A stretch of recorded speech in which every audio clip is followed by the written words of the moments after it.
Alec Pearson is a strengths and core energy coach that spends his time helping individuals ranging from recent graduates to senior executives develop leadership skills and grow their careers.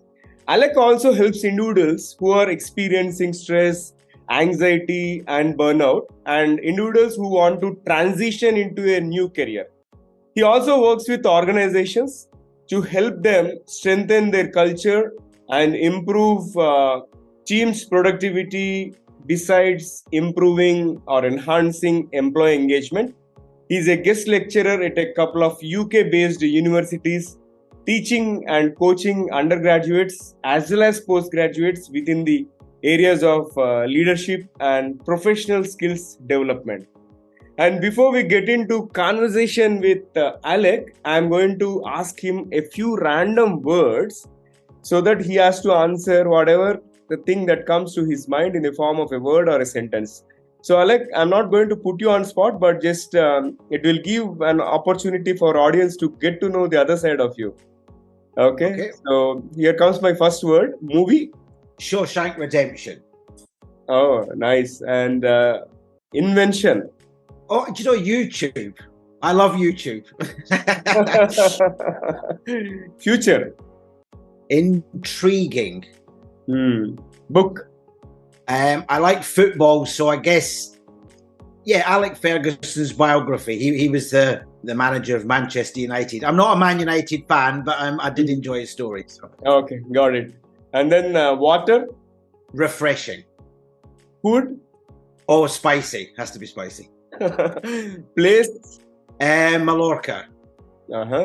Name. Sophie. Animal. Oh, has to be a Labrador dog. Yeah. And the last one is world. What's next? I think what comes to my mind when I think of the world. Yeah, a good one. And Alex, before we talk about the COR Dynamics or COR.E Dynamics, I would like to introduce about my podcast to the audience. So, folks, you have tuned into the Guiding Voice podcast series, The Guiding Voice for a Better Future. I'm your host, Navin Samala, a fellow professional and a passionate learner on a mission to make the world a better place to live. And through The Guiding Voice, we drive conversations that matter and conversations that add value to your life and to your career. Thank you so much for tuning in. And Alec, I would like to formally welcome you to The Guiding Voice and super excited to have you join me as a guest today. And thank you so much for being part of the journey. Oh, thank you very much for inviting me on, Naveen. It really is a pleasure. So thank you. Alec, let's get started. Maybe let's start with your success mantra, as in the top 3 things that have attributed to your success so far. So can you share about them briefly with our audience?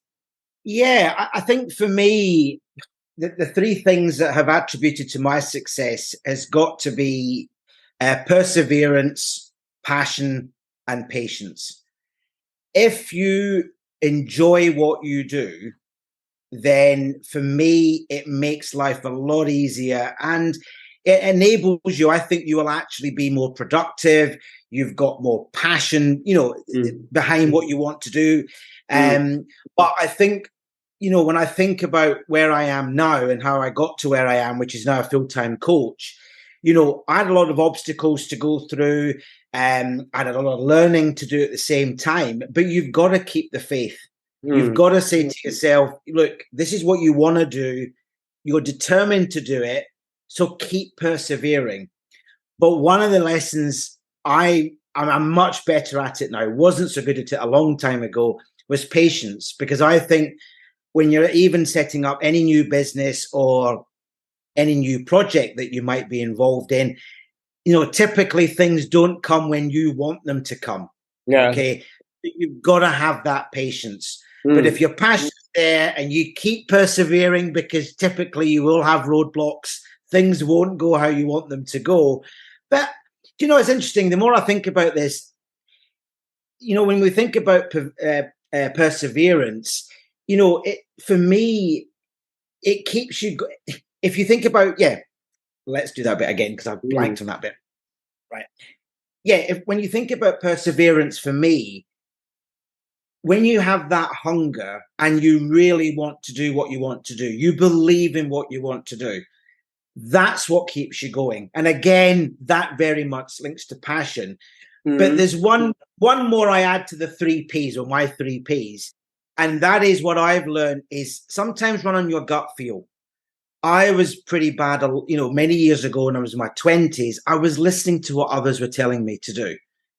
And I kind of knew, well, is that me? Is that what I want to do? But now, and then sometimes I did the wrong thing, or I was pushed into doing the wrong thing. But now I run much more with my gut, again, linked to the 3 Ps. But then the key icing on the cake for me is continuous learning. Yeah. I always want to keep up to date with what's happening in leadership and career development, because number one, that adds more value to the client. Yeah. But I'm also conscious it's a very much a changing world at the moment. Things are changing a lot.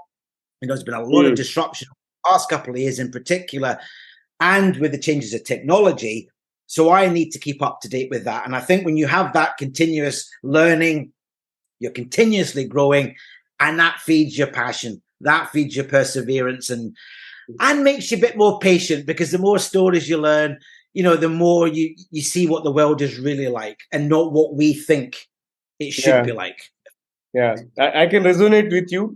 Passion, perseverance, and patience are the key to success. And in fact, I'm going through that through my podcasting journey.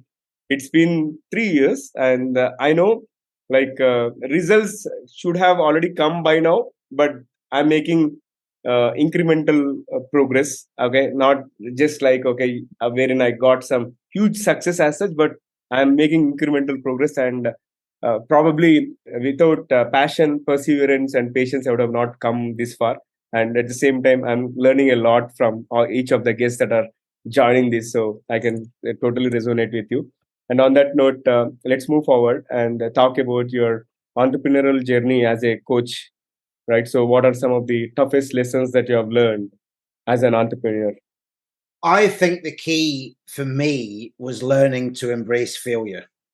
I think typically because you want to do well, right? You've got all these ideas in your mind about where you want to go and how it's going to look, that sometimes things don't work. And one of the things I learned many years ago when I look at top entrepreneurs now is that actually they said, well, we had lots of failure that we had to deal with.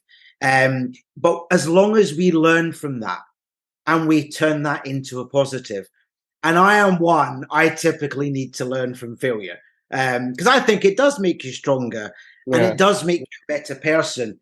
But one of the things I've taken from this is, very much for me, I've got to have a plan A, a plan B, and a plan C. I cannot run on one plan thinking that's how it's going to work. You've got to have multiple plans, and you've got to build in contingency. So that's probably my first kind of tough lesson. I'm there now, but it was, when you're starting off. Yeah. I think the other one as well for me, I mean, I was in IT for years, moved into training and coaching, and now I'm full-time coach. And it's this whole concept of sales and marketing.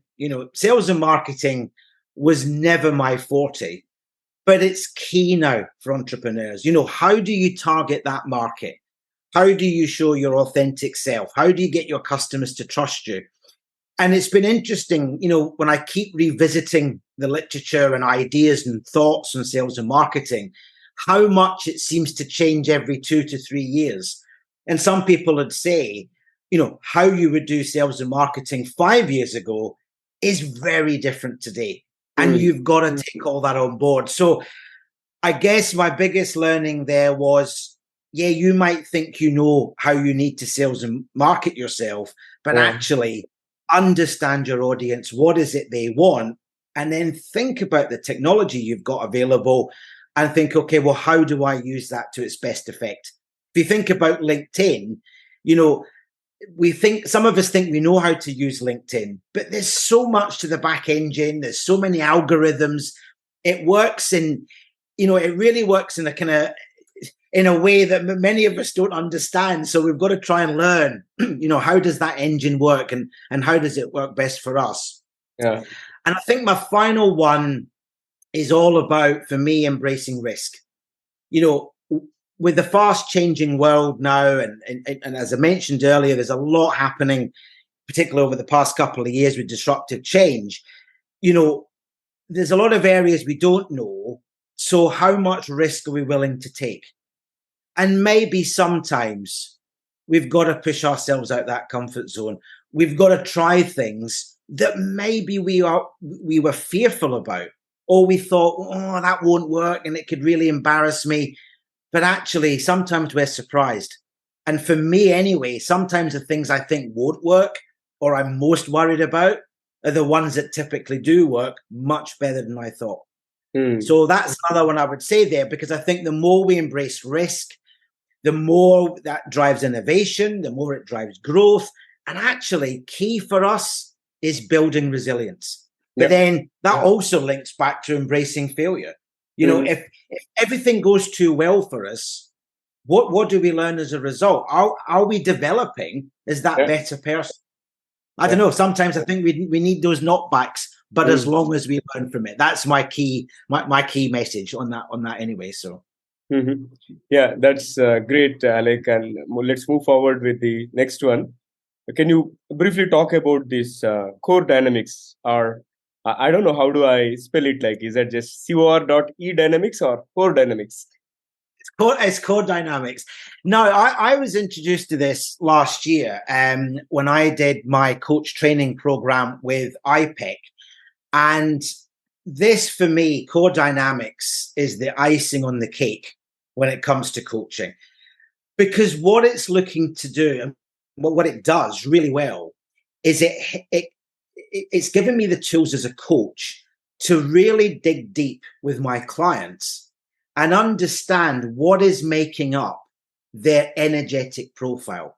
So what determines and impacts their stimulus, and what is driving their engaged energy? You know, if we think about any task we're doing, when are we most motivated by that? When do we, what are the tasks we love the most? But on the flip side, what are the tasks we hate doing?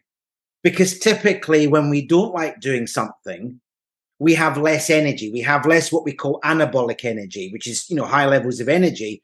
We start to have more catabolic energy. And when that happens, are we really performing to our optimal level? So if we think here, CORE Dynamics is, you know, it's looking at the energy and the mindset that are crucial for determining your performance. Okay. But what also links into this is your well-being. And when we think about leadership and career development, you know, how does that make us lead effectively? How does that have a positive impact on our career when we think about our own energy patterns?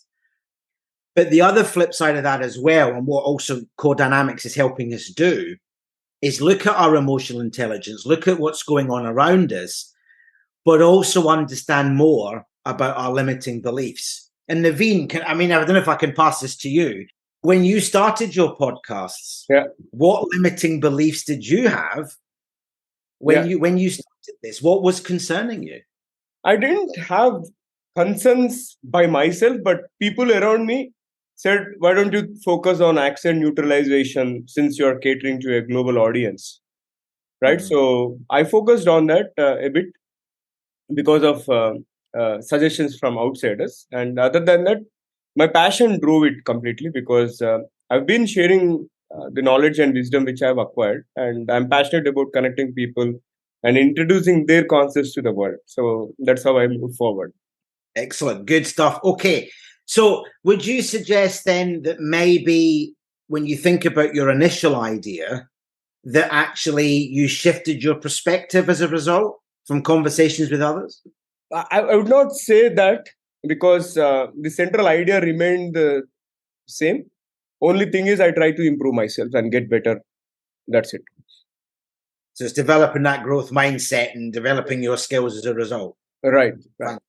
So that, you know, this kind of overview of CORE Dynamics, but I think another way maybe to simplify it even more, if we think about everything we do in life is a performance, right? So how do you get on and how do you perform in each of the things you do? how does that impact your energy as a result? Now, through my IPEC training program, I'm a COR Dynamics transitions and leadership specialist. So what I do, I help clients explore their core energy, what is causing what's causing catabolic energy, what's causing anabolic energy. And then from that, and when we start to delve into that more, the ultimate aim is to create meaningful goals that help them go forward, and creating action plans for positive and sustainable change going forward. But for me, every time I think of COR Dynamics and every time I use it, it's about personal transformation and enhancing the leadership abilities. If you want to transition into a new career, any successes you want in life, that deep dive with COR Dynamics helps my clients achieve that. And that's what I love about it. Excellent. I think, this is applicable to almost everyone. And also the methodology, other than the energy aspects, right? Is there anything that you want to discuss about the philosophy and methodology behind this COR Dynamics, or any roots or background? Well, there's quite a bit. Now, this is the part there's actually quite a bit here. So if we think about the philosophy of COR Dynamics, and linking back to what I said earlier, it's about unlocking individual potential and achieving high performance results. And if we think about what this kind of philosophy and methodology is doing, it's thinking about our thoughts, our emotions, our beliefs and values, and how they significantly impact us on how we perform and what we actually do. But one of the things that really stood out for me with COR Dynamics, and it's one of the early lessons you learn, is for us to get longer term success, typically we should be looking more around a mastery orientation. And what do I mean by that? Well, a mastery orientation is not concerned with the specific outcome. It's concerned about what you can learn and how you can move forward in the, basically in the longer term. So if I give you two kind of examples here, one a personal example, one a professional. Maybe someone, they're going to a wedding in a couple of weeks and they think, oh, I need to lose a bit of weight to fit into my dress or my suit or whatever it might be. And what we're doing, we're going to quickly go on a crash diet to fit into our dress or our suit, or whatever it might be. And that is what we call performance orientation. So you have an objective, you have a goal that's very quick and you want to deal with that. But what typically happens after the wedding, we put that weight back on, right? If we think about that from mastery orientation, it's saying, look, I know I've got to lose weight, but I'm looking at this at the long term. So what can I do one small step at a time? And it links back to what you said earlier about, for you, your podcast was developing, one step at a time. Yeah. What do I need to do, or what do I need to master to ensure I lose weight over the longer term?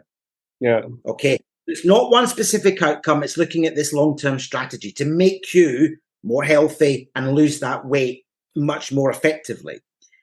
But from a professional perspective, maybe a good example is, you might be a salesman and you've got to go out and make this big sale, and it could be stressing you out. It could be really intense, but you've got to get that deal, right? That's performance orientation.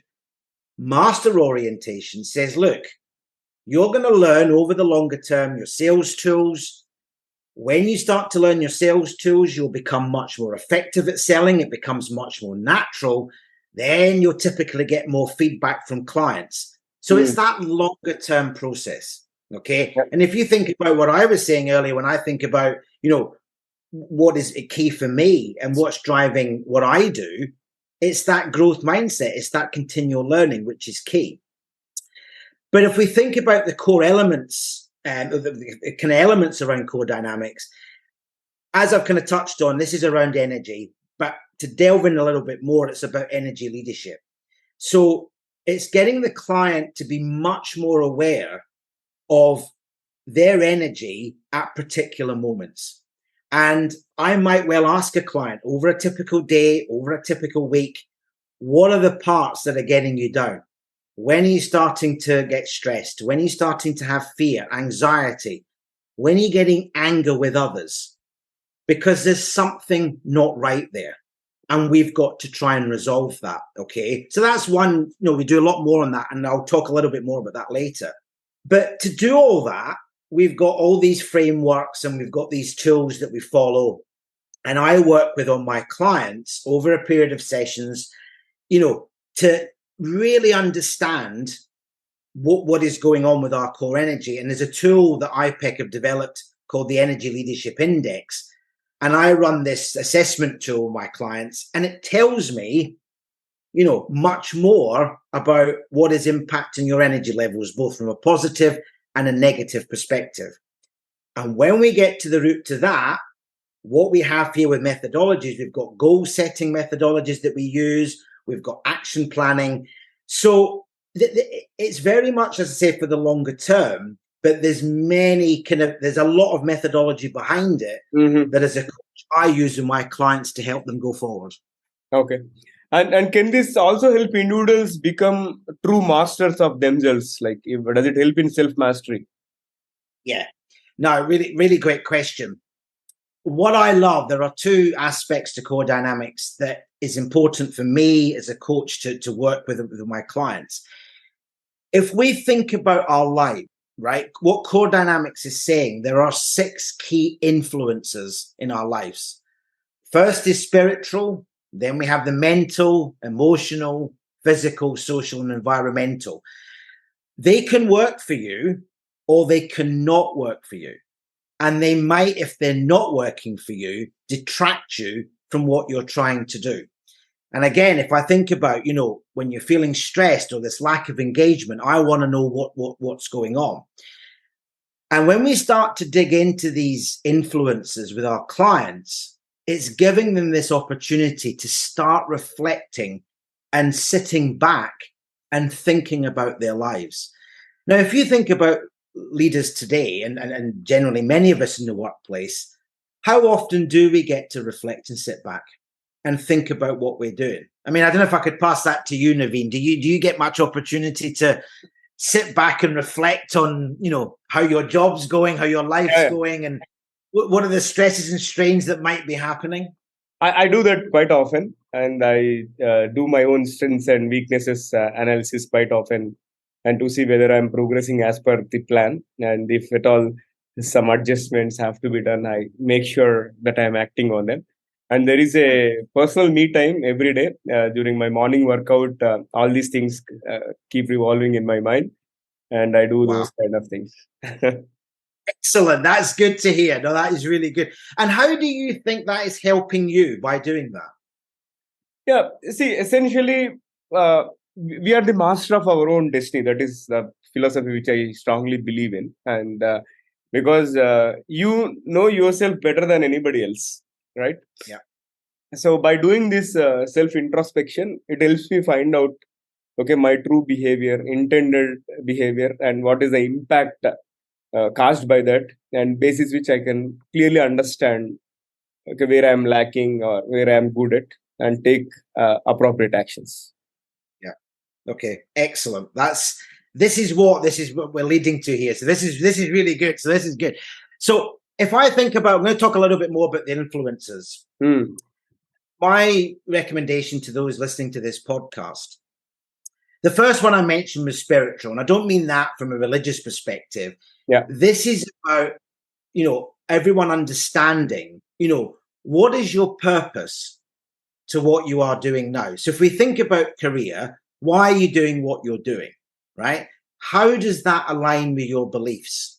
Then think about your values. I always ask my clients, tell me your values, top values, but also tell me on the top values you've got, how often are you getting to live your values? Yeah. And what I find quite interesting is that some clients are not getting a chance to really live the values that are top for them.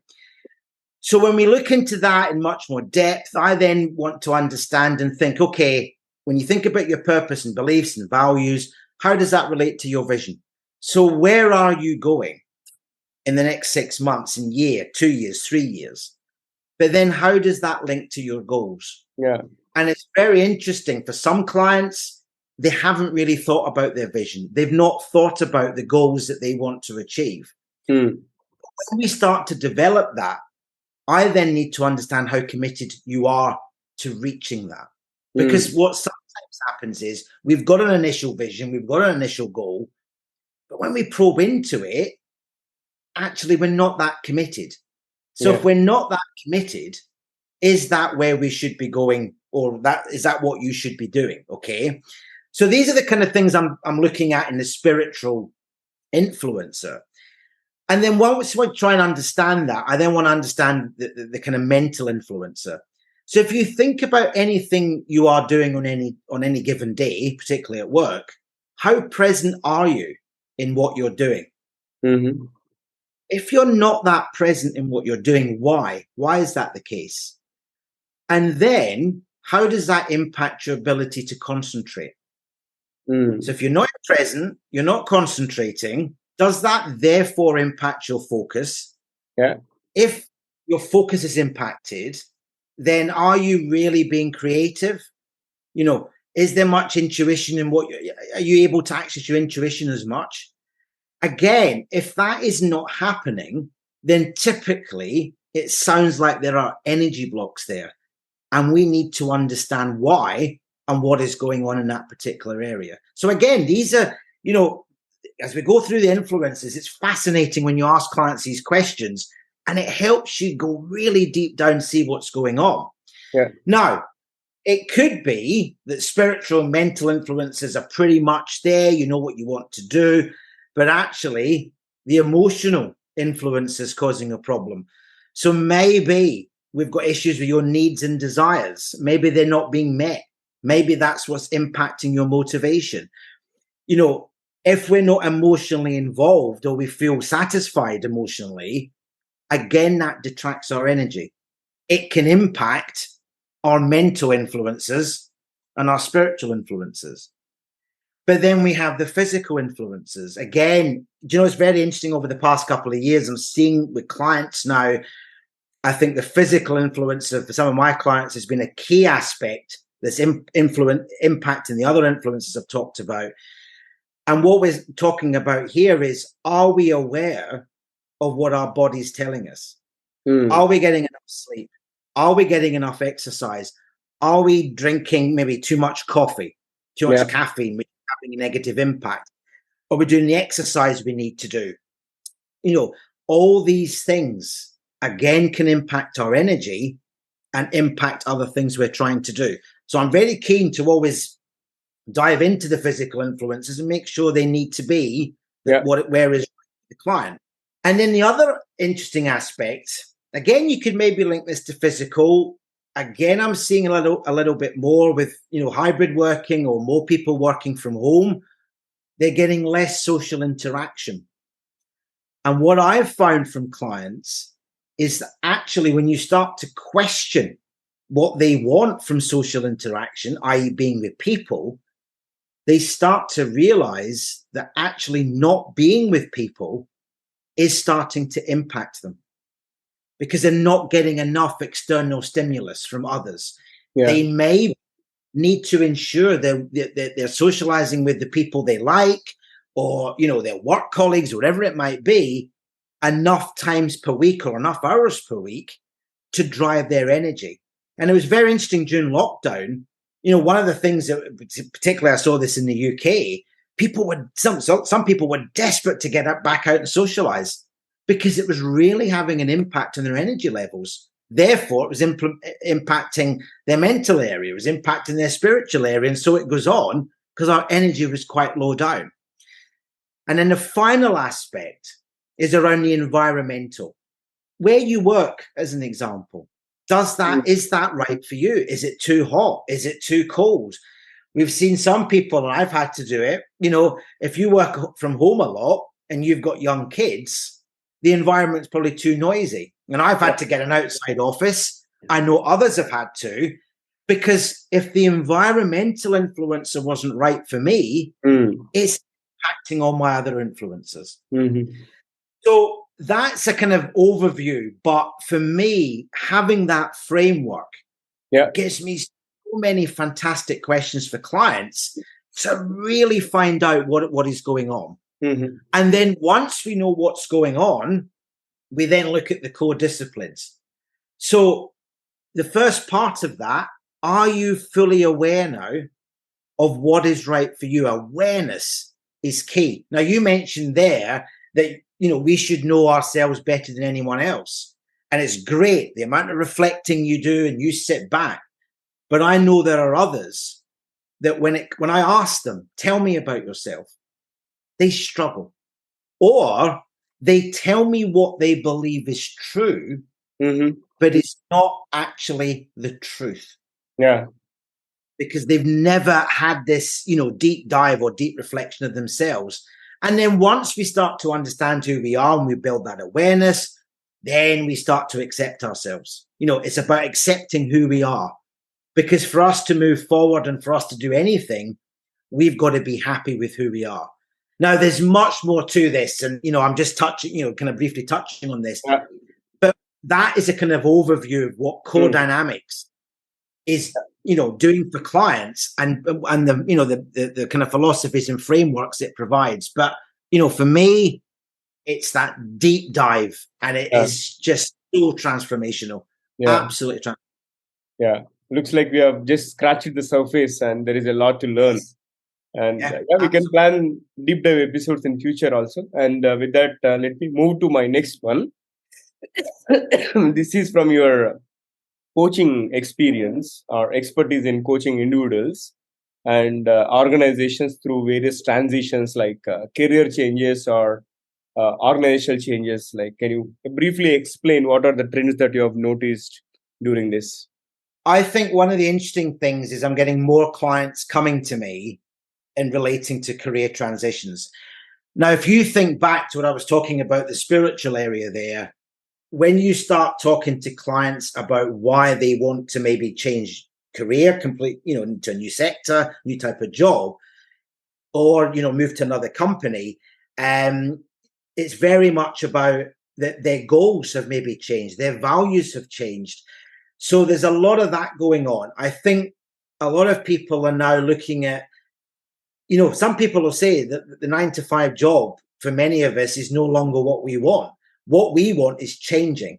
And it's about finding that career that aligns with what it is you want going forward. And that is one of the key things I'm seeing from a personal perspective, from a private client perspective. But I think the other thing there with organizations is how do we adapt to this, when we're seeing this changing workforce and what they want. And I think the challenge for a lot of leaders now is that they've got to understand more about what their teams are wanting. How do they want to develop? How do we need to lead them in 2023? Because the more I'm reading and the more I'm experiencing from, what I'm hearing, we've got to change this. We've got to get to know our teams more. They've got to feel part of what they're actually trying to do. And again, thinking about aligning with their goals and their overall vision going forward. I can totally relate to some of the aspects that you mentioned here, Alec, in terms of changing values, changing priorities over a period of time. And I still remember one of the exercises or the activities that we have done during my stint with General Electric, which is famous for leadership trainings.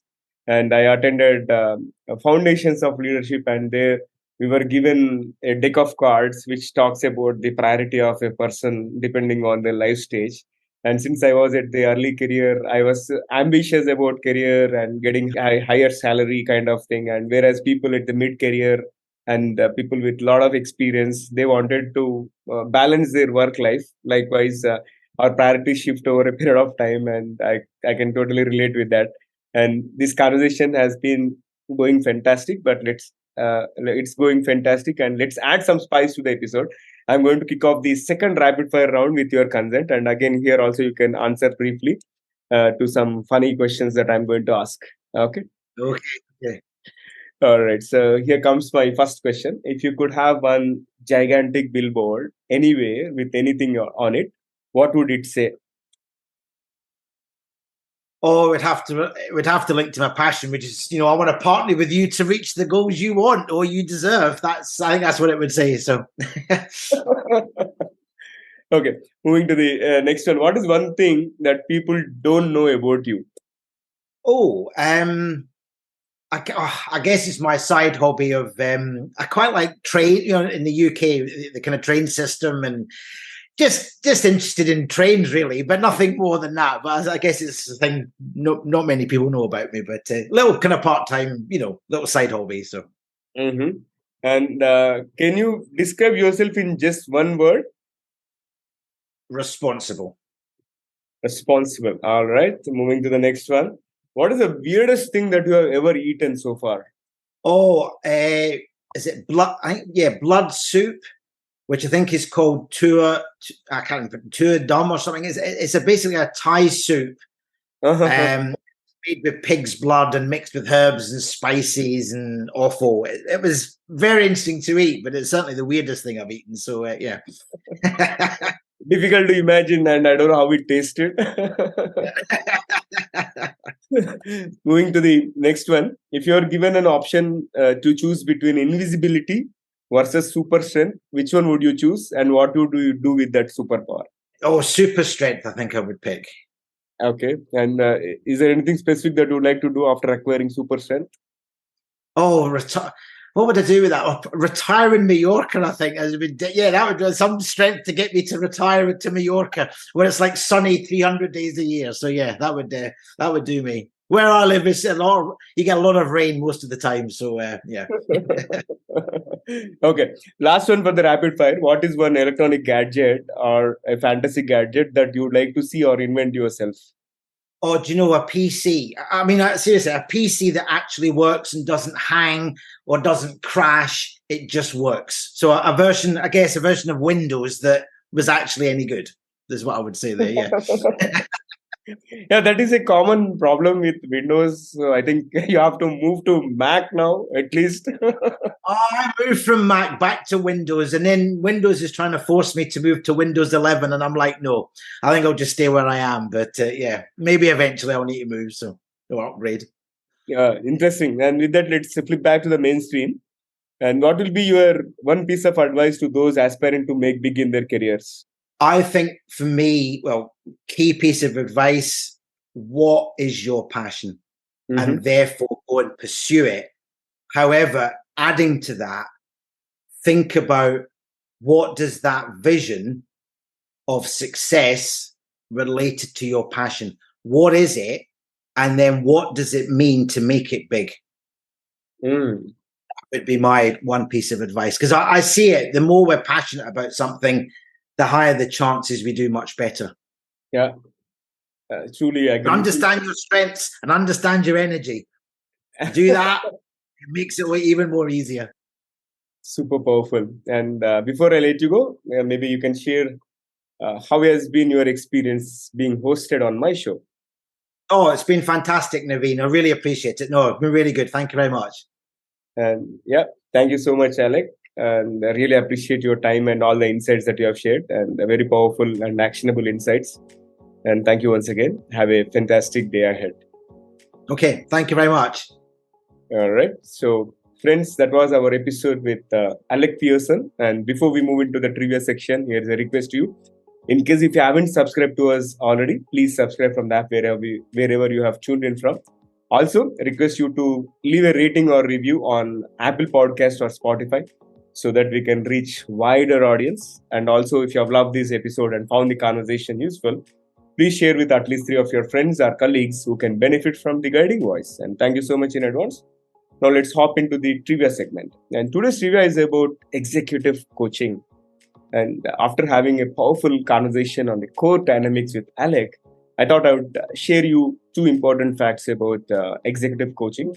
And executive coaching emerged as a concept in the 1980s as a distinct discipline within the field of professional coaching. And second fact is that the duration of executive coaching engagements can vary, and they may range anywhere from a few months to a year or more, depending on the client's needs and objectives.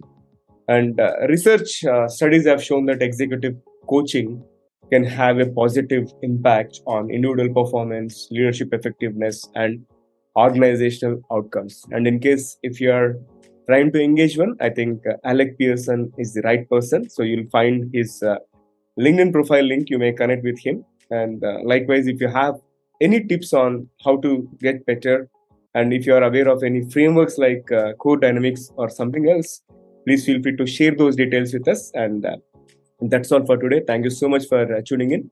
Folks, do not forget to share your topic recommendations and also guest speaker suggestions either through social media, or you can email me at theguidingvoiceforyou@gmail.com. I'm your host, Navin Samala, a fellow professional and a passionate learner on a mission to make the world a better place to live through conversations that matter and conversations that add value to your life and to your career. Until next time, bye-bye.